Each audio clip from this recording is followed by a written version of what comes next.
આપણે 3 દિવસનું સત્ર જે ચાલ્યું એમાં વર્કશોપ 2 દિવસ અને 2 દિવસ સભાવાદન એના માટે તમે પણ બધા હાજર રહ્યા.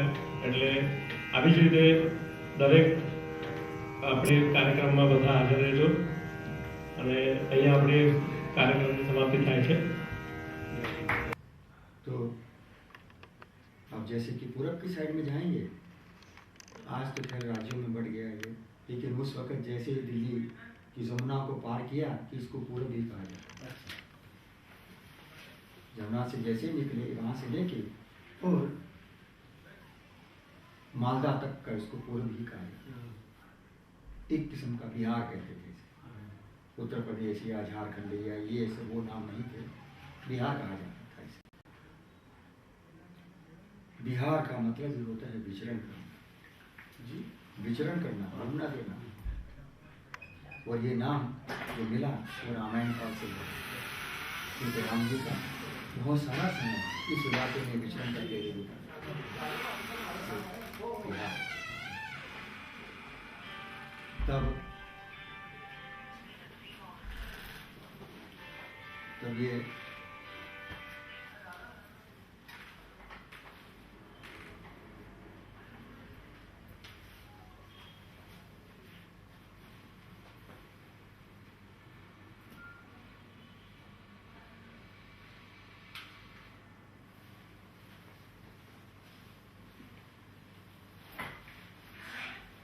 ये सब चीज़ों को देखते हुए फिर वहाँ की जो संगीत की कलाएं हैं, गायन वादन तथा नृत्य में, उसके ऊपर भी इसका जरूर असर पड़ा. कहने को कहा जाता है कि साहब बिहार की जो है ठुमरी है, चैती है, कजरी है, खमसा है, गारा है, झूला है, झूलनी है, विदाई है, डोरी है, सहरा है, बहुत कुछ गायकियाँ गाई जाती हैं. लेकिन शास्त्रीय संगीत में उसको ठुमरी कह दिया, दादरा कह दिया, ये वो नाम तो शास्त्रीय रूप से. लेकिन कहीं न कहीं पुराना जो लोक संगीत है वो भी रागदारी के अंदर ही था. ऐसा नहीं कि रागों में नहीं था. क्यों? ये वहाँ की जलवायु, वहाँ का रहन सहन, खाना पीना ही अपने आप में उन स्वरों को उत्पन्न करता. ये सबसे बड़ा बस हमारी समझ में तो यही आता है. और आपसे और एक बात आपसे पूछनी थी. तिरपा का साथ भी धंधा में उसी में थोड़े बल लगा के थोड़ा उसके बल लगा के उसमें घिरा धागे तत्व का धागे न बजा. तो ये जो कायदा है, ये जो कॉम्पोजिशन है, उसके बारे में भी बहुत से मत है. कोई कहता है कि ये फर्क है, कोई कहता है ये हाजर है. तो आप इस पर आपके विचार कर पाते? देखिए, अगर किसी भी घराने की कोई खूबसूरत बंदिश अगर बन गई है और वो इतनी खूबसूरत है कि और तबले का ही बाज है, जैसे कि ये फर्रुखाबाद घराने का जो चाला है धी कर देंगे, ये फर्रुखाबाद घराने का है जी. लेकिन इसे सभी घराने वाले मिलाते हैं जी. क्यों? बंदिश ही इतनी खूबसूरत है. और इसी तरीके से पेशकार के अंदर किसी एक बोल बंदिश को लगा लेना, वो पूरा का पूरा कोई घरानेदार नहीं हो गया है, लेकिन उस घराने की खूबसूरती को जी इस पेशकार में या बंदिश में या अपने अंगों में समेट लेना, ये कोई बुरी बात नहीं है. ऐसे बहुत सारी चीजें हैं जो एक दूसरे का घराने के लोग बजाते हैं. मसलन की फरद की जितनी गतें ये सब लखनऊ की देन है, लेकिन उन्होंने कह दिया कि साहब ये मैंने अपने शिष्यों को सौंप दी, तो ये उन्हीं के नाम से बजाई जाती है. और बनारस वालों का नाम है कि फरद किसकी? बनारस वाला. लेकिन इसका मतलब कि फरज जो है वो पहले से लखनऊ में थी. लखनऊ की ही देन है ये. अच्छा. हाँ, वहीं बनाई गई. फरज शब्द जैसा कि आपने कहा कि हमने जो ये संज्ञाएं रखी है, उनके नाम जो रखे हैं, वो कहीं ना कहीं उस शब्द का कोई अर्थ होता है. हाँ. तो इस दृष्टिकोण से अगर फर्द को देखें हम, उर्दू जबान में फर्द नाम उसके लिए इस्तेमाल किया जाता है कि जो अपने आप में अकेला हो, एक. हाँ, बेजोड़. हाँ. और इसे आम भाषा में वहाँ इस्तेमाल किया जाता है। जैसे कि दिल्ली चले जाइए, लखनऊ चले जाइए, कानपुर है, इस साइड में चले जाइए, यहाँ तक कि रामपुर है, इस साइड का ये इलाका जो है, आगरा की साइड में भी आप बोलिए तो किसी दुकानदार से कहेंगे कि भाई ये कहीं ये क्या कैसा है ये, भले अरे जनाब ये एक फ़र्क पड़ी है। अच्छा। वो रजाई के खोले को उन्होंने कहा कि फ़र्क पड़ा है, अच्छा। यानी कि अपने आप में अपने किस्म का ये एक ही है, इसका जोड़ा नहीं होता। हाँ। और दूसरा ये कि फ़र्क नतीजा ही नहीं होगी। हाँ। सबसे दूसरी बात ये, और ऐसा कहते हैं ना कि उसके सम पे आने का अंदाज कुछ हटके होता है। हाँ, हमेशा कोई भी फ़र्क तिरकटा जी। इसी से ख़त्म होगी। पंडित जी एक दो एग्जांपल्स आप देंगे? बिल्कुल बिल्कुल देंगे। तो इसी जैसे कि आपने कहा कि ये पेशकारे में गिना दागिना। हाँ, गिना दागिना, तो लेकिन गिना दागिना वो है तो अजराड़ी का ही ना। खाली इतने से बोल को हम अजड़ा का नहीं कह सकते। जी।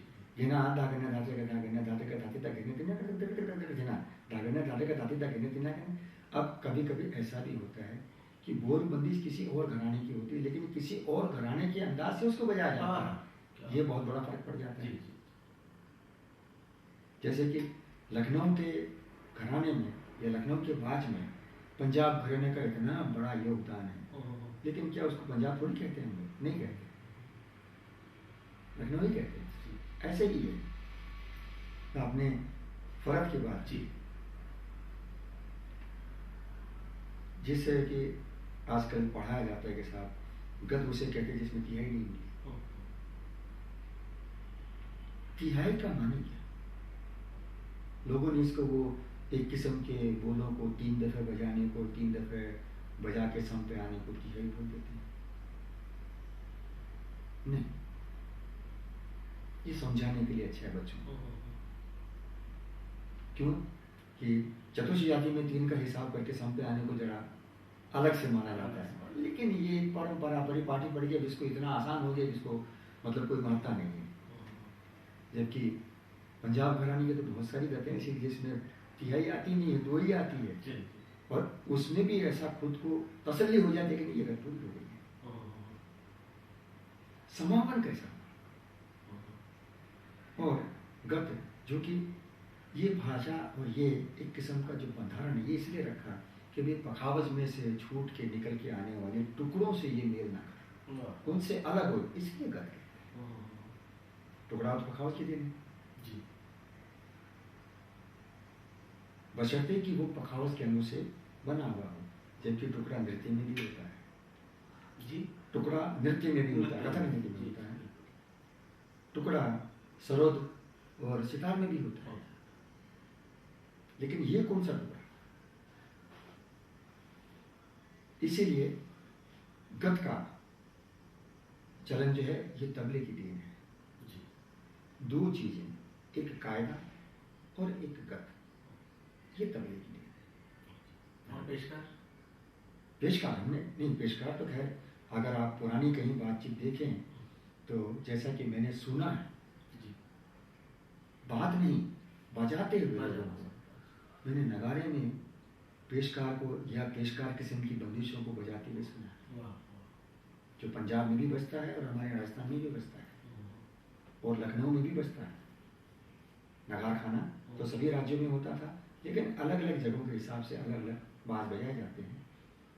तो खास करके जयपुर और जोधपुर में तो नगारे के अंदर आपको पूरा वो स्वतंत्र वादन सुनाया जाएगा, जबकि पहले अपनी बंदिशों का करते थे, अब बाद में जाके उन्होंने तबले की बंदिशों का वादन शुरू कर दिया। लेकिन बजता तो है, लेकिन वो जो बजता था अपने नगाड़े का जो वो पेशकार बजाने का तौर तरीका अलग था।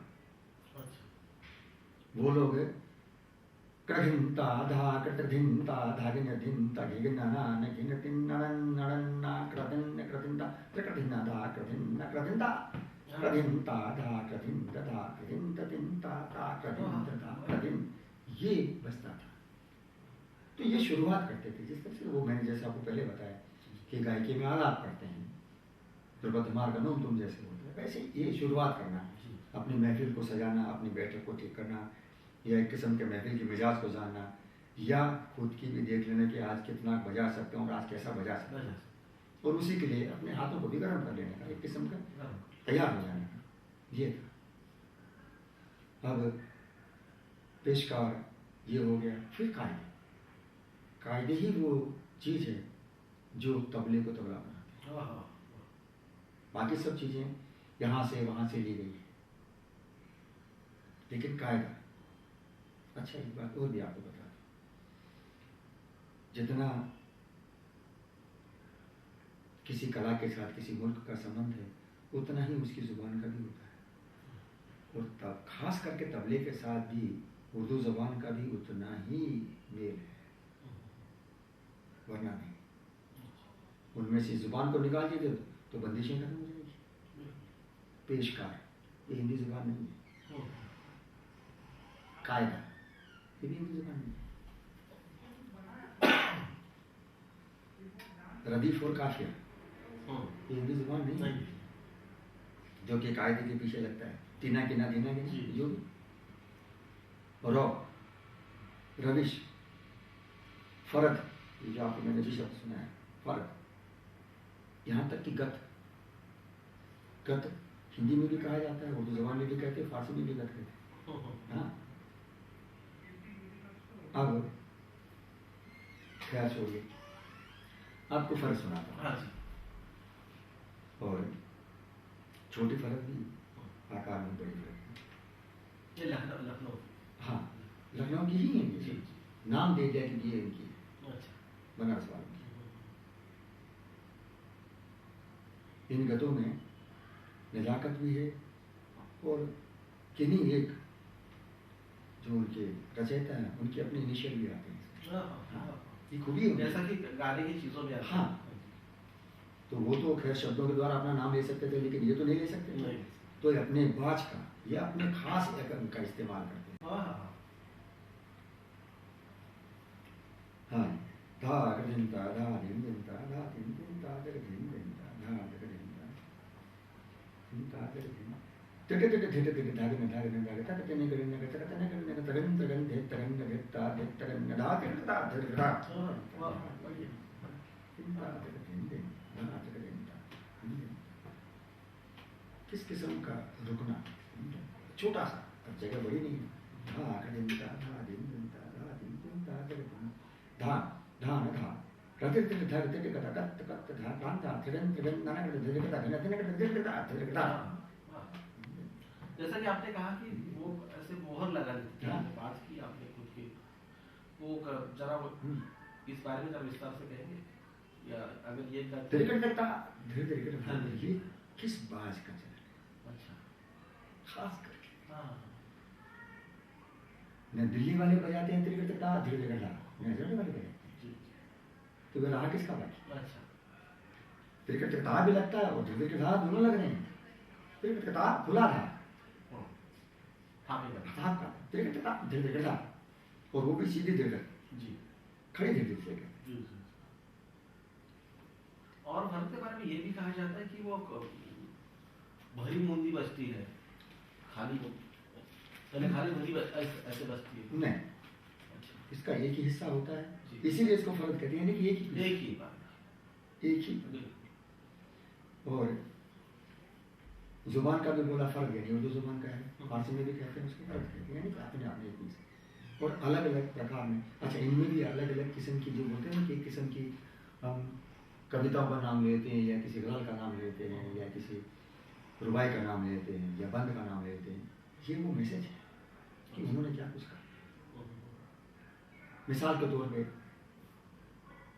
एक ऐसी सिचुएशन, एक पहाड़ है, पहाड़ पर से झरना गिर रहा है, नीचे आता है तो पानी जहाँ गिरता है वहाँ उछलता है, फिर आगे बढ़ने के लिए अपनी जगह ढूंढता है, और फिर नदी के रूप में जैसे बड़ा आकार ले लेता है और आखिर में जाके समुद्र में मिल जाता है। तो ये क्या चीज़ है? धा कर दिन ता धा दिन दिन ता धा दिन दिन ता तक दिन तट गिरा में धा गिरने दिन तक दिन गिरने धीरे धीरे धीरे धीरे धड़न नगर दिन तक दिन धागे नगा नगा दिन नगा तक ता धीरे ता तट गिरा ऊपर से गिरने नीचे तट गिरा में धा गिरने दिन तक दिन गिरने पूछे ना जी धीरे धागे रास्ता ढूंढ रही है, धीरे धागे धड़न नगर दी उसे जगह देंगे। हाँ, कद्धिन धागे नधा नधा देखिए ना, एकदम बड़ा आकार प्रकार के नदी का स्वरूप बना के हाँ, कद्धिन धागे नधा देखिए ना, ये कुछ न कुछ ऐसी चीजें हैं कि जिनको इन शब्दों में रखा गया।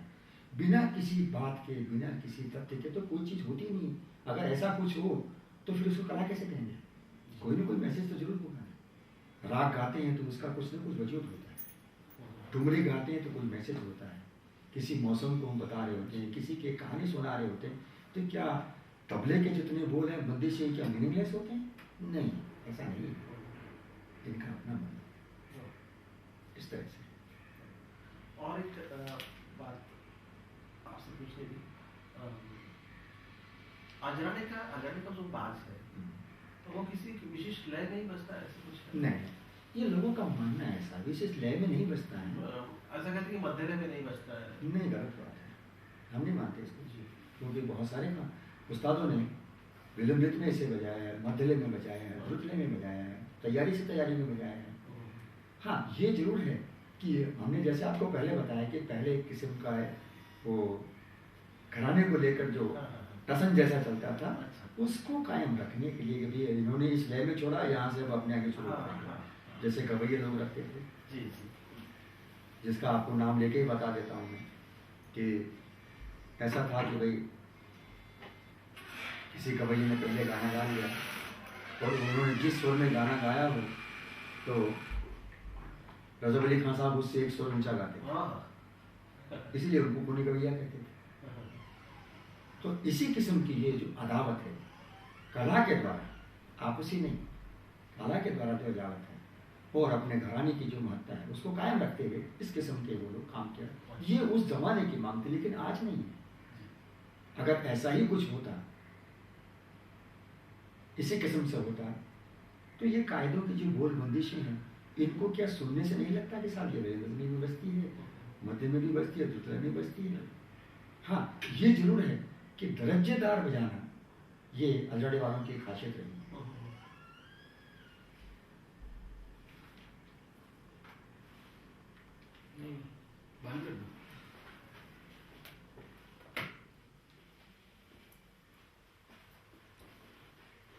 दरजेदार बजाना, किसी एक छोटे बोल बंदिश को लेना, फिर लय बदल के और उसमें दूसरे बोलों को जोड़ देने का, जबकि मूल जो कायदा है उसका खाका और शक्ल सूरत बदल नहीं चाहिए, फिर उसकी दोहन कर देने का, फिर उसकी आड़ी कर लेने का, फिर उसके ऊपर बजा लेने का, ये एक किस्म का चलन था।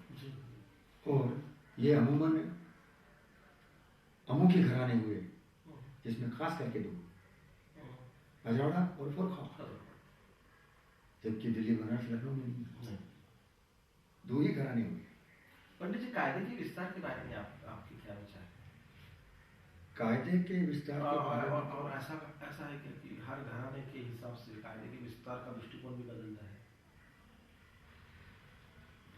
हर घराने के हिसाब से तो खैर हम नहीं कह सकते, मैं इसको नहीं मानता, क्योंकि मैंने अपने दादाजी को भी सुना, हमारे अपने मामा जी पंडित सुंदरलाल जी को सुना, उस्ताद सुधीर कुमार सिंह साहब को सुना, उस्ताद रमजान सिंह खान साहब को सुना, खैर खान साहब को सुना, कंटे महाराज जी को नहीं, बुधन महाराज जी को सुना, किशन महाराज जी को सुना, करामतुल्लाह खान साहब को सुना, और भी कई, रसमत खान साहब है, मगर इन लोगों को, करीम खान साहब को। लेकिन उन लोगों में ऐसा कोई कायदे की किस्म से अलग किस्म की कायदे बजाने या पट्टे बजाने का कोई रिवाज नहीं था। कायदे के अनुसार वो उनके पट्टे बजाइए। हाँ। लेकिन हाँ, इतना जरूर है कि कायदों के जो पट्टे बजाए जाते हैं उनके भी अपने तौर तरीके और उनका अपना एक खास किस्म का मुकाम है। जी। कायदा, पलटा और पलट, उसके बाद का गिरह, गांठ, फंदा, अब जरा गिरा और फंदा की छूट, कुल्फी, जी, रविश, रो और अथ, ये इतनी किस्म के पलटे बनाए जाते हैं। जबकि लोगों ने एक किस्म की अंधी परिपाटी, जैसे मैं कहता हूँ ना, वो शुरू कर रखी है कि किसी को तबला सिखाते वक्त कि पलटे कैसे बजाए जाते हैं, कैसे पलटे होते हैं, इसके लिए उन्होंने हर एक कायदे के बोलों को तीन तीन दफे बजाने का बच्चों को सिखाने की दृष्टि से रखा गया। अच्छा। जबकि उसी को परिपाटी पकड़ के बैठ गए कि साहब जो भी तबला वादक बैठे वो धाती धागे न धाते के धाती धागे न धाते के धाती धागे न धाते के धाती धागे थे ना, इसी को लिए भाई ये अभी तक खत्म नहीं हो जाता। ये उनके लिए है कि जिनको पलटा कैसे बजाना चाहिए, जिनको पलटा कैसे सीखना चाहिए या पलटे कैसे होते हैं, उनको सिखाने के लिए। अभी आपने गिरा और बंधा की बात चली, हाँ, उसके बारे में एक ही बोल गिरह कैसे होती है कि रस्सी का एक ऐसा किस्म का वो गांठ लगाते हैं जिसके दो हिस्से पकड़ो तो खुल जाती है, उसे गिरह कहते हैं। फंदा इसमें जाके फंस जाए। कुल्फी एक ऐसा शब्द है जो लोगों को बड़ा मजाकिया जैसा लगता है कि ये कुल्फी है क्या, लेकिन कुल्फी उसे कहा जाता है उर्दू ज़बान में या फारसी में कि जो मुकम्मल तौर पर बड़ी खूबसूरत भी है, अच्छी भी लगती है, लेकिन ये जो शक्ल सूरत हम देख रहे हैं उसके जैसा नहीं है, जबकि उसी की उससे कुल्फी है। मिसाल के तौर पे बड़ा मशहूर कायदा है धागे धागे में धा क्रिकेट धागे धागे थे, इसी की कुल्फी कैसे लगाई जाती है। धागे धागे ने धा क्रिकेट धागे धागे तेना के ना धागे धागे ने धा क्रिकेट धागे धागे तेना के, ये पढ़ता आपके सामने कर रहा हूँ, ये अजाड़े के हिसाब से। हाँ, जैसा कि आपने पहले बताया मुझे। दिल्ली वाले जो है वो धागे धागे ने धा क्रिकेट धागे धागे तीना के ना ताती ताके ने ता क्रिकेट धागे धागे तीना के ना, ऐसा पढ़ेंगे। अब धागे धागे ने धा क्रिकेट धागे धागे तीना के ना धा क्रिकेट क्रिकेट धा क्रिकेट धागे धागे तीना के ना क्रिकेट धा क्रिकेट धा क्रिकेट क्रिकेट धा क्रिकेट धा क्रिकेट धा क्रिकेट धागे धागे तीना के ना ताके ताके ने ता क्रिकेट धागे ताके तीना ता क्रिकेट धा क्रिकेट धागे ताके तीना के ना क्रिकेट धा क्रिकेट धा क्रिकेट क्रिकेट धा क्रिकेट धा क्रिकेट धा क्रिकेट धागे धागे तीना के ना, ये इस कायदे की कुल्फी। पंडित जी इसी कायदों के लेके अगर हम गिरा और फंदा देखना चाहें तो कैसे देख सकते हैं? धाती धाती धागे न धाती धागे न तीना के न क्रिकेट धागे क्रिकेट धागे धागे तीना के, ये दोनों जगह से खुल जाता है, आगे से भी धाती धाती दो से खुल जाता है, क्रिकेट धागे क्रिकेट धागे धागे तीना के, पीछे से भी खुल जाता है, इसी को गिरह कहते हैं। और फंदा धाती धागे न धाती क्रिकेट धाती क्रिकेट धागे न धागे धाती धाती क्रिकेट धागे धागे तीना के, क्या ये फंदा क्या धा धाती धागे ती धागे न धागे न तीना क्रिकेट धागे क्रिकेट धागे धागे तीना, ये गिरह लग रही है इसकी, ये गांठ लग रही है इसकी। धा धाती धागे न तीना के ना धागे न तीना के ना तीना के धाती धागे न धागे तीना के, वही कायदा है। हाँ, एक कायदे का नाम इसी सिलसिले में आ जाता है। आम लोग जैसे कायदे बोलते हैं, जैसे बराबर का कायदा है, ये आड़े का कायदा है, ये छूना छन का कायदा है, लेकिन बहुत कम लोग जानते हैं कि लगी नुमा कायदे होते हैं, क्योंकि खास करके अजराड़े के दिल्ली के हैं, लखनऊ घराने के हैं, बनारस जाते क्या बजाते ही हैं, फौरनगर घराने के हैं, लगी नुमा कायदे। मिसाल के तौर पे आप एक कायदा सुनाइए। लखनऊ घराने का कायदा है जी, और बड़ा खूबसूरत है, मोदी मसाब का कायदा है जी, उन्हीं का है। धात्री कठे ना के धेने के ना धागे तीना के ना धात्री कठे ना के धेने के ना धागे धेना के ना धात्री कठे धेने के ना धागे तीना के ना धेने के ना धात्री कठे धागे ना धागे तीना धात्री कठे ना के तीने के ना धागे तीना के ना धेने के ना धात्री कठे धागे ना धागे तीन धात्री कठे ना के धेने धेना के धेना धात्री कठे ना के धेने के ना धागे तीन धेना के धेना के धेने के ना के धात्री कठे के धात्री कठे ना धागे तीना, ये लड़की क्यों प्रकार के ऐसा ही उसका चलन आना चाहिए, इसी में लगे मुकाय देते जी। धा घेने के दिन देना कहते के दिन देना घेने के दिन धा घेने के दिन धा कहते के दिन देना कहते के दिन देना कहते के दिन देना घेने के दिन धा घेने के दिन देना घेने के दिन देना घेने के दिन धा घेने के दिन धा, ये हो गया। अब इसी में कहा आपको कि लग्गी का ही प्रकार है, लग्गी के स्वर पर, लेकिन कायदे में कैसे ढाल दिया उसको, और ये जयपुर घराना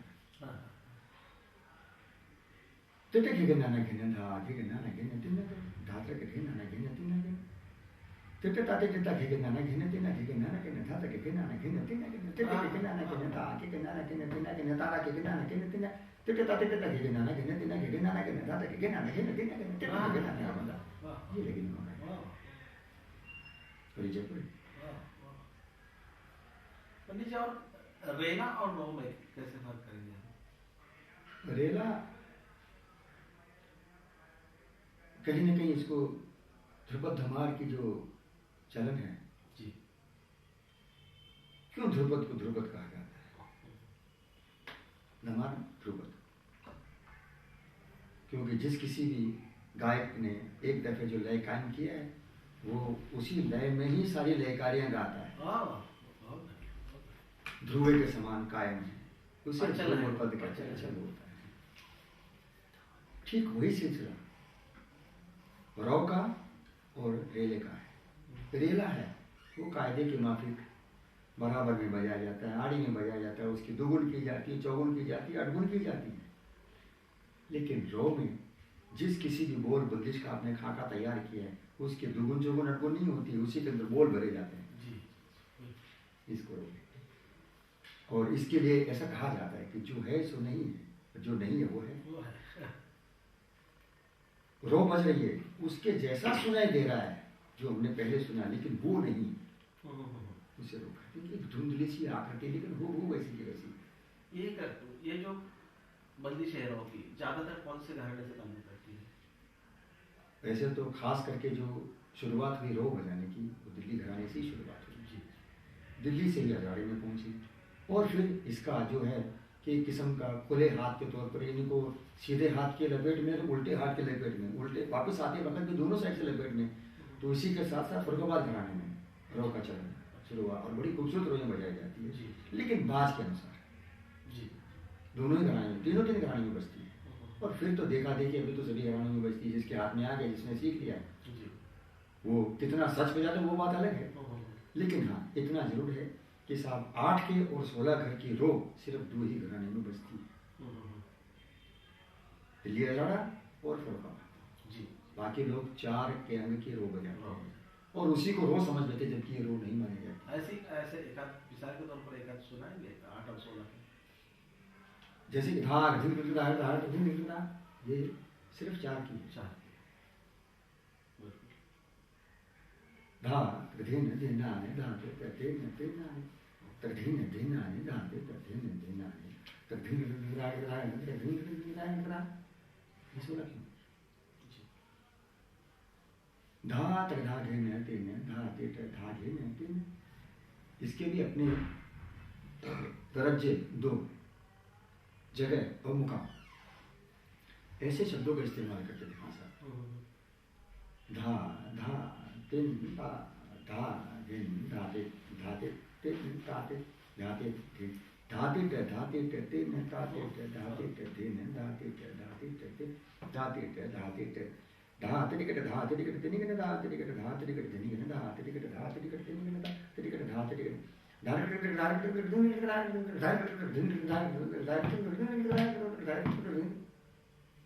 ये सिलसिला हुआ जी। 4 हिस्से बना दिए, चाला, बोल, बांट, रेला और रो, 4 हिस्से बने।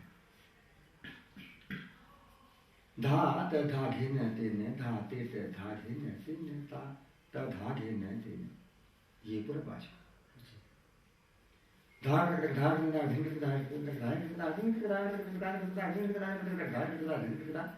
सीधे हाथ की भी त्रिकट जा रही है, वापिस पढ़ते वक्त उल्टे हाथ की भी त्रिकट लगा रहे हैं और भिड़नत इतनी खूबसूरती से लगा रहे हैं, इतनी खूबसूरती से कि जो दोनों हाथ का भाव आता है। अभी आपने कहा कि उल्टे हाथ का, उसके बारे में जब बजाते हैं तो किनार पे घड़ने नहीं लगता, त्रिकट लग रही होती है।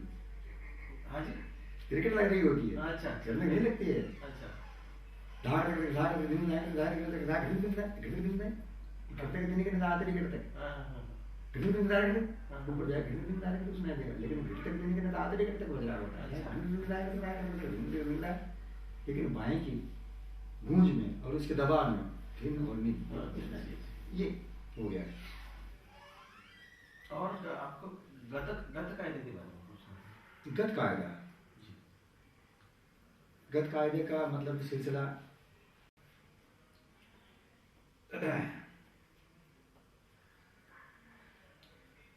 धिनगड़ान धा घड़ने धिनगड़ धा घटक धिनगड़ धिनगड़ धा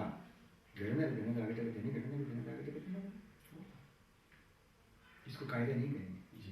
गलत कायदा कहेंगे। धिनिगणान धा घिरने के धिनिगण धागे तक धिनि घिरने के धिनि लगाने धा घिरने के धिनि धागे तक धिनि घिरने के धिनि धागे तक धिनि धागे तक धिनि धागे तक धिनि धागे तक धिनि घिरने के धिनि धागे तक धिनि धा धा धा घिरने के धिनि धागे तक धिनि घिरने के धिनि धागे तक धिनि। जैसे कि हम कायदे में करते हैं धिनिगणान धा धिनिगणान, वो नहीं होगा इसमें, वो जगह भी नहीं होगी। और अगर कोई इस किस्म के पलटे गत कायदे में बजाता है तो ये सरासर बेईमानी कर रहा है। क्यों? इनको बजाने का, इनको खोलने का तौर तरीका जो है वो अलग है। जी। धिनिगणान धा घिरने के धिनि घिरने धागे तक धिनि घिरने के धिनि घिरने धा धा धा घिरने के धिनि धागे तक धिनि घिरने के धिनि धागे तक धिनि घिरने के धिनि धागे तक धिनि घिरने के धिनि धागे तक धिनि घिरने के धिनि धागे तक धिनि घिरने के धिनि धागे तक धिनि धिनिगणान धा घिरने के धिनि धागे तक धिनि घिरने के धिनि धागे धा धा धा घिरने के धिनि धागे तक धिनि घिरने के धिनि धागे तक धिनि घिरने के धिनि धागे तक धिनि घिरने के धिनि धागे तक धिनि घिरने के धिनि धागे तक धिनि घिरने के धिनि धागे तक धिनिगणान धा घिरने के धिनि घिरने धागे तक धिनि घिरने के धिनि धागे तक धिनि धागे तक धिनि धागे तक धिनि घिरने के धिनि धागे तक धिनि घिरने धागे तक धिनि धागे तक धिनि घिरने के धिनि घिरने धागे तक धिनि धा धा धा धा घिरने के धिनि घिरने तक धिनि घिरने तक। ये हिस्सा गत कायदे को खोलने का या बजाने का तौर तरीका कि जो एक घरानेदारी रूप से हम कहेंगे। और अगर जहाँ आपने इसमें छूट लगाई तो आपने इस घराने का जो बात है उसको छोड़ के किसी दूसरे घराने में चले गए, जबकि इन्हीं बोलों को लपेटने का नियम तो कायदे का ही लगेंगे। हाँ, एक बात आपको और कहना चाहता हूँ, कायदा दो लाइनों के बराबर हिस्से के वजन के जो बोल होते हैं उनका कायदा होता है। ऊपर वाला हिस्सा छोटा और नीचे वाला बड़ा हो नहीं चलेगा। ये किसकी दे, किस चीज से लोगों ने इसको प्रेरणा मिली होगी? गजल। शेर व शायरी। हाँ, गजल की दो लाइनें ऊपर, एक शेर को मुकम्मल कीजिए तो एक लाइन से कभी नहीं होता। एक लाइन को कहने का मतलब होता बंद छोड़ दिया, बंद तो बुरा नहीं होता। दो लाइनें पूरी, और इन्होंने हमेशा के लिए जो रदीफ और काफिया रखा वो तीन प्रकार के रखे, तेना धेना, तेना कीना धेना गिना, तीन तीना कीना धेन धेना गिना, तीन। और कायदे का जो समापन है, पलटे का भी समापन है, इन्हीं से होना चाहिए। ये एक ऐसा नियम बना दिया जिस किसी बोल का है, कायदे में पलटे भी उसी बोलों के होने चाहिए, उसका नियम है। जिस किसी लय का है उसी लय में कायदा बजना चाहिए। जिस किसी बाज का है उस बाज का बजना चाहिए। जिस किसी अंग का है किस अंग का कायदा, अंग के माने लय कर ही नहीं, क्या दर्शाता है? एक ही रंग लेकिन अलग अलग जगह पे उसकी सिचुएशन बदल जाती है। ठीक वही अंग है आज के संग का, एक ही कायदा बजाते हैं और कायदे के पलटों का कोई अंत नहीं होता। जितनी दफे बजाओ उतनी दफे नए पलटे। मैं तो यही मानता हूँ, कायदे याद किए जाते हैं, पलटे नहीं। हाँ? और तो ये इस जुबान की भी लोगों की कईयों की भ्रांति ऐसी है, उर्दू ज़बान तो ये मतलब किसी और किस्म की ज़ुबान है। अरे उर्दू ज़बान भी हिंदुस्तान में पैदा हुई, हाँ, और इसका जन्म स्थान हैदराबाद, गोलकुंडा, उर्दू ज़ुबान के जहाँ इसका जन्म हुआ। अच्छा। आदिल शाही ज़माने में इस ज़ुबान को जन्म हुआ, आदिल शाह के ज़माने में उर्दू ज़ुबान, जो कि हिंदी, संस्कृत और फारसी इनको मिला है तो उर्दू ज़ुबान है। लेकिन इसके अंदर अदब और एक किस्म का बोलते हैं कि आवरण इतना खूबसूरत है कि इसका जवाब बेहतरीन है। और जो कि शुरुआत में जो भी हुआ, तबले के जन्म से लेके या तबला जो जहाँ से भी आया या जिसने भी अपनाया या जिसने भी इसको आगे बढ़ाया, वो सभी के सब खां साहब लोग थे, तो वो इस जुबान को ज़्यादा इस्तेमाल करते थे। हाँ, बहुत कम मैंने सुना है कि साहब अब आपके सामने एक नियम प्रस्तुत करने जा रहा हूँ। नियम यानी क्या? नहीं, कायदा। आप नियम नहीं कहेंगे इसे, और वो इसके लिए सुचारू शब्द भी नहीं लगता। अजीब जैसा लगेगा कि नियम, जबकि कायदा और नियम दोनों एक ही होते हैं, लेकिन जुबान तक का इस्तेमाल होना वो भी उसके लिए बहुत अच्छी बात है और होना चाहिए। ये इसीलिए कायदों से घराने की पहचान जी। सबसे पहला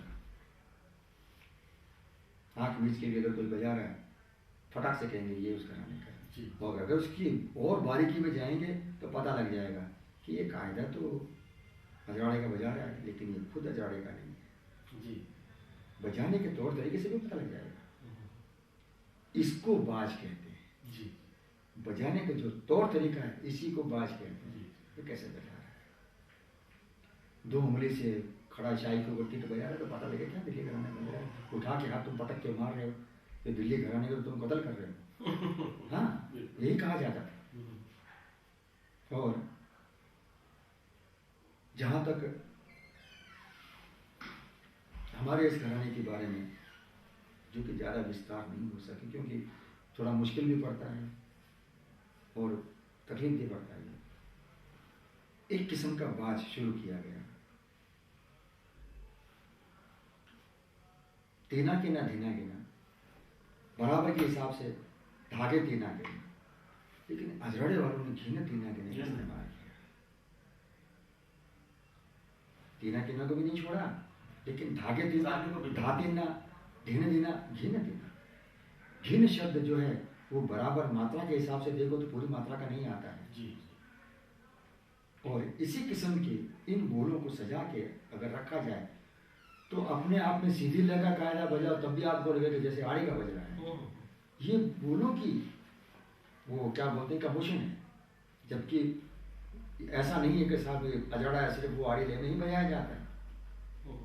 आड़ का कायदा कहते हैं, आड़ का बाज कहते हैं। धा धा धा धा के गिनक, धा धा धा धा के गिनक, धिन के गिनक, धिन धिन धा धी धा धा तिन धा धी धा धा, ये बराबर का गिनते हैं, लेकिन धा धा धा धा चार चार चार चार, तो ऐसा कैसा? धा धा धा धा के गिनक, धिन के गिनक, धिन धिन गिनक, तक धिन गिनक, तक धा, धिन के गिनक, तिन धिन, ता ता ता ता के गिनक, तिन के गिनक, तिन धिन, तक धिन गिनक, तक के धाड़, धिन के गिनक, धिन धिन गिनक, धा धा धा धा, गिनक, धिन के गिनक, तक धिन गिनक, तक के धाड़, धिन के गिनक, धिन धिन, धिन धिना गिनक, धाड़ा के गिनक, धिन धिना गिनक, तक धिन गिनक, तक के धाड़, धिन के गिनक, धिन धिन। एक किस्म का अजड़े वालों ने अपने कायदों के अंदर जो एक अलग बात पैदा की वो ये बढ़त लगा साथ में। पुराना जो तौर तरीका था अजड़े का, उसमें खाली कैसा नहीं बचता था। ये तो बाद में शुरू हुए, उस्ताद हबीबुल खान साहब, लतू खान साहब के शागिर्द बने, तब इन्होंने दूसरा हिस्सा लगाना शुरू किया। जबकि पुराने जो कायदे हैं उसमें कायदे का खाली का हिस्सा नहीं बचता है, एक ही हिस्सा बचता है क्योंकि आधे हिस्से में छूट लगती है। हाँ, धागे ता घेना घेना तेटे केटे, धारा घेना तेटे घेने तिना घेना, धारा घेना धारा घेना तेटे केटे, धारा घेना तेटे घेने तिना, तीन तिना घेना किना तेटे केटे, ताता घेना तेटे घेने तिना घेना, धागे ता घेना घेना तेटे केटे, धारा घेना तेटे घेने तिना घेना। इसमें ताते ता घेना तेटे केटे नहीं मिलेगा। और आप कल एक बात का जिक्र कर रहे थे, कड़ंगी गत। हाँ, है ना, उसके बारे में। कड़ंगी एक किस्म की मतलब खान साहब लोगों की अपनी एक जुबान, हमने कहा कि वो बहुत सारे कुछ गूढ़ शब्द के या कुछ अपने जुबान में कुछ बोला करते थे जी। तो उनकी अपने कुछ बातें होती थी, कुछ वो साइन होते थे या इशारे होते थे या कुछ और जो भी था उन जुबान को कहते थे। तो खान साहब को मैंने कड़ंगी लय कहते हुए सुना इसको। अच्छा। कड़ंगी लय का मतलब कि जो एक किस्म का उछाल किस्म जो वो बोलते हैं ना, ऐसी कोई चाल चलन को कड़ंगी गत। और किसी न किसी एक वाक्य के साथ कोई ना कोई बोल बंदिश जुड़ी होती है, इसमें कोई शक नहीं। हाँ। तो ये जो कड़ंगी गत जो है या चलन जो सुनने को मिला वो मिला बड़े खान साहब की गत में, उन्हीं की ये गत है। हालांकि इसको बहुत कम बजाते हैं क्योंकि वो समझ में नहीं आता है, क्योंकि ऐसा चलन कभी इस्तेमाल किया नहीं, कभी सीखा नहीं, कभी सुना नहीं, अनजाने में कैसे समझ में आएगा। तो ये वो कड़ंगी उसको लय बोलते थे। अच्छा, आगे पीछे कुछ नहीं बोलते थे, इशारे में वाह सुभान अल्लाह, मैं क्या कड़ंगी लगाई है, खाली इतना बोल के छोड़ देते थे। ये कड़ंगी क्या, ऐसा था कि कड़ंगी इसको लय कहते थे, कड़ंगी लय।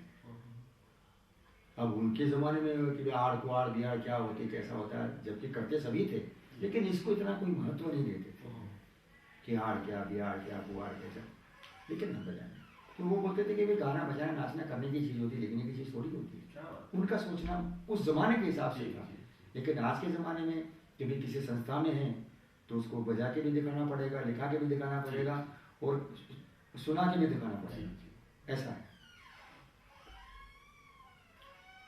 हाँ जी, धा कदिंता धा दिंता धा दिंता जगदिंता धा जगदिंता धा दिंता जगदिं कटे कटे टके गना ते तिने तिने कान टके टके टके गना ते ते कान का तर धा का भी तागड़े नाड़ धा के करे गना कहां धा धा कहां धा धा कहां धा धा कहां धा धा कहां धा धा कहां धा धा।